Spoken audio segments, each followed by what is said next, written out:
Dear students, today we discuss about topic starting of synchronous motor of the subject polyphase transformer and rotating AC machines. So today's outline of the subject topic, that is introduction about synchronous motor, why synchronous motor is not self-starting, then various starting methods of synchronous motor. First is the bi-pony DC motor, second is the bi-pony AC motor, third is the starting as a spiral cage induction motor, and last one is the summary of this today's topic. So before we start the starting of synchronous motor, let us discuss what is the synchronous motor. So the definition of synchronous motor is the motor which operates at a synchronous speed is known as synchronous motor. So we have a different types of motors. Some motors runs at a synchronous speed, some motors are run less than the synchronous speed. So the motor which operates at a synchronous speed, that is known as the synchronous motor. Okay, and it is the one type of AC electrical motor. Okay, so synchronous speed is calculated by the equation Ns is equal to 120 F by P, where F is the supply frequency in Hertz and P is the number of pole for which motor is designed. So what is synchronous motor? The motor which operates on a synchronous speed, that is known as the synchronous motor. The basic definition of the synchronous motor. Now this is the basic construction of the synchronous motor. So the synchronous motor is designed for the three-phase stator winding, and this three-phase stator winding is wound in the slots made in the inner periphery of the stator. So this portion is known as the stator, in which on inner periphery the slots are made and winding is wound on, or winding is placed in this slot, and the winding wound, that is of the three-phase type. So it is known as the stator core, and the winding is placed in these slots, that is known as the stator winding, and it is of the three-phase type. On rotor side we have a magnetic pole. It is a salient pole rotor. It is also known as the salient pole rotor. So it is a two-pole rotor on which one winding is wound. Here it is the winding. This winding is wound on this magnetic pole, and two terminals are taken from this winding, and DC source is given to this winding to magnetize the magnetic pole. So this is the basic construction of the synchronous motor. Now, why the synchronous motor is not a self-starting motor? Okay, so as we see here, the three-phase supply is given to the three-phase stator winding. So whenever three-phase supply is given to the three-phase stator winding, what happens? Rotating magnetic field is produced. Okay, and this rotating magnetic field rotates at a synchronous speed in the clockwise direction. Okay, so here three-phase supply is given. So as soon as the three-phase supply is given, rotating magnetic field is produced. It rotates at a synchronous speed in a clockwise direction. Okay, or in another words, we can say that when three-phase supply is given to the stator winding, at that time we can say that the stator poles are produced. So NS and SS, these are the two poles. That is, NS means the north pole of stator and SS means the south pole of stator. So when three-phase supply is given to the stator winding, at that time two poles are produced. NS, that is the north pole of stator, and SS, that is the south pole of stator. Okay. Likewise, same when DC supply is given to the field winding. Okay, at that time what happens? The current is flowing through this field winding, and magnetic field, or this magnet is magnetized, and magnetic field is produced. Or in another words, we can say that when DC supply is given to this field winding, at that time the rotor poles are produced, and these rotor poles are NR and SR. NR, that is the north pole of rotor, and SR, that means the south pole of rotor. So when three-phase supply is given to the stator winding, NS and SS are produced. When DC supply is given to the field winding, at that time rotor poles are produced, that is the NR and SR. Now in this position, first figure. Okay, so in first figure what happens? The north pole of stator and north pole of rotor are nearer to each other. Likewise, same here, south pole of rotor and south pole of stator are nearer to each other. Okay, So the basic, according to the basic principle, when two equal or the same pole are nearer to each other, at that time the force of repulsion is produced. So same theory is applied here. So here what happens, in between NS and NR force of repulsion is produced. Likewise in between SR and SS the force of repulsion is produced. So what happens, this rotor try to repel in the opposite direction. Okay, so here is the rotating magnetic field rotates in this direction, but due to the force of repulsion produced between these two, this rotor tries to move in the opposite direction of the rotating magnetic field. Now what happens, before this rotor starts to rotate in the anti-clockwise direction, due to the high mass of rotor inertia as well as high speed of rotating magnetic field, before this rotor starts to rotate in anti-clockwise direction, the stator poles are changed. So now what happens in second figure, the SS pole comes here and the NS pole comes here. That means the south pole of stator reached at this position and the north pole of stator reached at this position. Now in this second figure what happens, two opposite poles are nearer to each other, south pole of stator and north pole of rotor. Likewise the south pole of rotor and north pole of stator. So two opposite poles are nearer to each other. So what happens when two opposite poles are nearer to each other, at that time the force of attraction is produced. So what happens, in between these two and in between these two force of attraction is produced. So now what happens, these stator poles are rotating in the clockwise direction at a speed of synchronous speed. So this rotor also tries to move in the clockwise direction, but as the same, due to the high mass of rotor inertia and high speed of rotating magnetic field, before this rotor starts to move in the clockwise direction, the stator poles are changed. Okay, so now what happens, we assume that the two opposite poles are nearer to, two same poles are nearer to each other. So what happens, the force of repulsion is produced. So this process continues. When two opposite poles are nearer to each other, at that time the force of attraction is produced.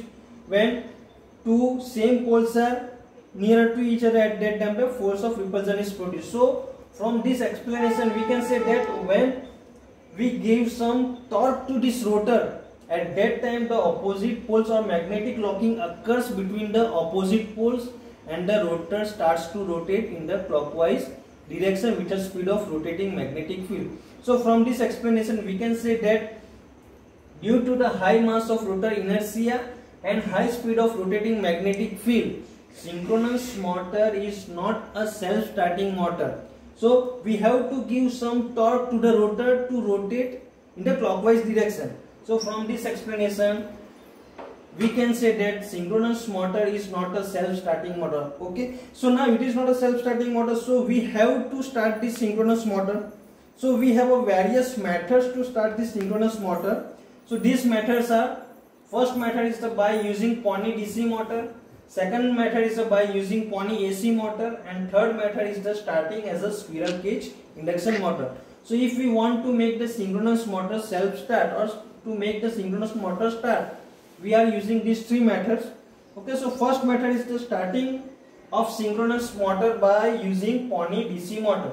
Okay, so this is the circuit for this starting method. In this starting method we are using Pony DC motor. This circuit is the DC motor, Pony DC motor. Okay, so in this method we have to use such type of DC motor which has a speed nearly equal to the synchronous speed. So this is the DC motor, DC source is given to this DC motor which is used as a prime mover to rotate the rotor of the synchronous motor. Now on synchronous motor side, three-phase supply is given to the stator winding of synchronous motor through the appropriate starter. So with the help of the starter we are giving three-phase supply to the stator winding of the synchronous motor. Okay, so as soon as the three-phase supply is given to the stator winding, what happens, rotating magnetic field is produced and this rotating magnetic field rotates in a clockwise direction at a speed of synchronous speed.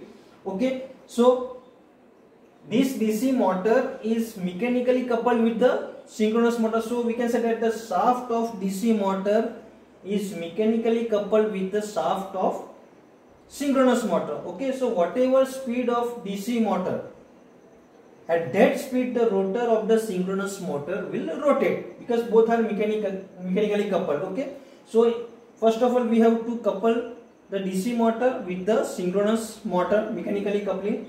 Okay, so three-phase supply is given to the stator winding, rotating magnetic field is produced which rotates at a synchronous speed, or we can say that stator poles are produced which rotates at a synchronous speed. Now what we have to do, we have to give the DC supply to the DC motor which we are using as a prime mover. Okay, so as soon as the DC supply is given through the appropriate starter, the DC motor runs, and the speed of this DC motor is nearly equal to the synchronous speed. Okay, so whatever speed of DC motor is there, the rotor of the synchronous motor also rotates at the same speed. Okay, because both are mechanically coupled.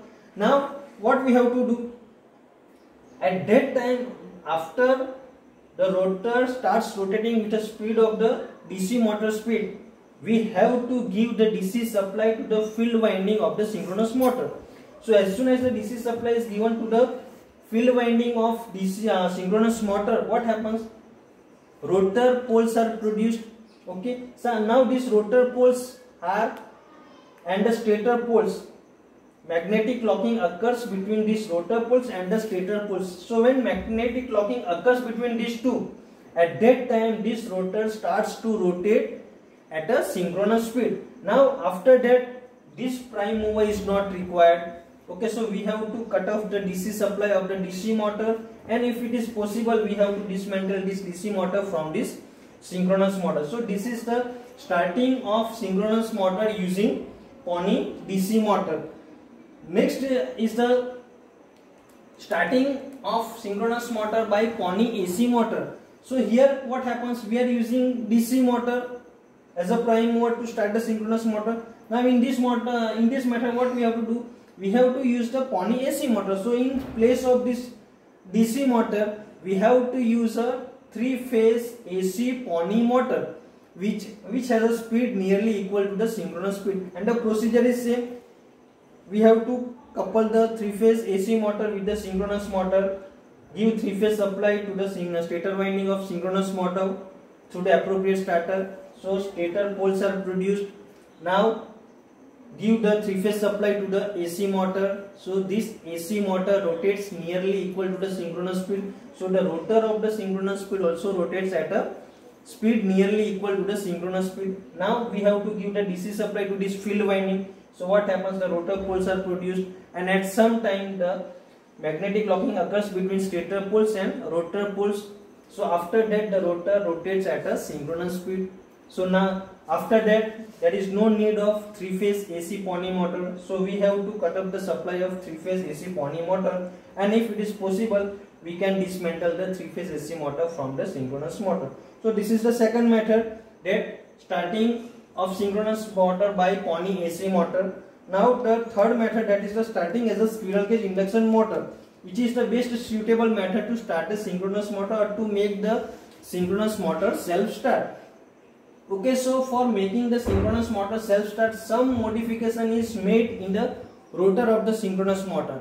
So in the rotor of the synchronous motor, look at this pole shoe or pole face of this rotor. Okay, so in the pole face or pole shoe, some slots are made.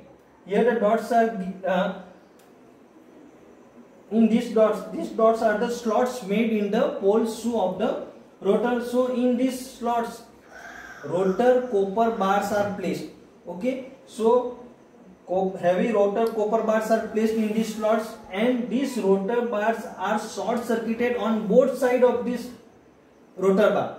So this winding, that is known as the damper winding, and it is looks like a squirrel cage rotor type winding. So this rotor copper bar are short circuited on both sides through the copper ring. So this is the modification made in the rotor of the synchronous motor. Okay, now what we have to do, we have to start this motor as a squirrel cage induction motor. Okay, so we have to give three-phase supply to the stator winding of the synchronous motor through appropriate starter. So as soon as the supply is given, what happens, rotating magnetic field is produced. Okay, as the rotating magnetic field, or we can say that the stator poles are produced which rotates at a synchronous speed. Okay, now this motor operates as a squirrel cage induction motor. So it runs as a squirrel cage induction motor. That means the speed of the rotor is less than the synchronous speed. Okay, so when this, first of all, when this motor operates as an induction motor, after that we have to give the DC supply to the field winding. Okay, so as soon as the DC supply is given to this field winding, what happens? The rotor poles are produced. Now the stator poles and rotor poles are, magnetic locking occurs between these two at some time. So this motor runs as a synchronous motor. So first of all, it runs as a squirrel cage induction motor, and after giving the DC supply to the field winding, this motor runs as a synchronous motor. Okay, but when we are doing this starting method, at that time what happens? Due to the magnetic field, EMF is induced in the field winding. Okay, so we have to dissipate, or we have to de-energize the EMF induced in this field winding. So first of all, we have to make the field winding short circuited. So whatever EMF induced in the field winding, that is de-energized or dissipated in the resistance. Okay, and when this EMF is dissipated, or the energy is dissipated, after that we have to give the DC supply to the field winding. So in this manner, the synchronous motor, we will make the self start as a squirrel cage induction motor. Okay, so today we discussed that what is synchronous motor. The motor which operates at a synchronous speed is known as a synchronous motor. It is a one type of AC electrical motor. Why synchronous motor is not self-starting? Due to the high mass of rotor inertia and high speed of rotating magnetic field. The rotor will not rotate with the rotating magnetic field. So it is not a self-starting motor. To make the synchronous motor start, we have a different starting method, that is Pony AC motor, Pony DC motor, and we have to start synchronous motor as a squirrel cage induction motor. And the best suitable method, that is the starting of synchronous motor as a squirrel cage induction motor with the help of the damper winding. Okay, so this is the summary of today's topic up to this point. Thank you.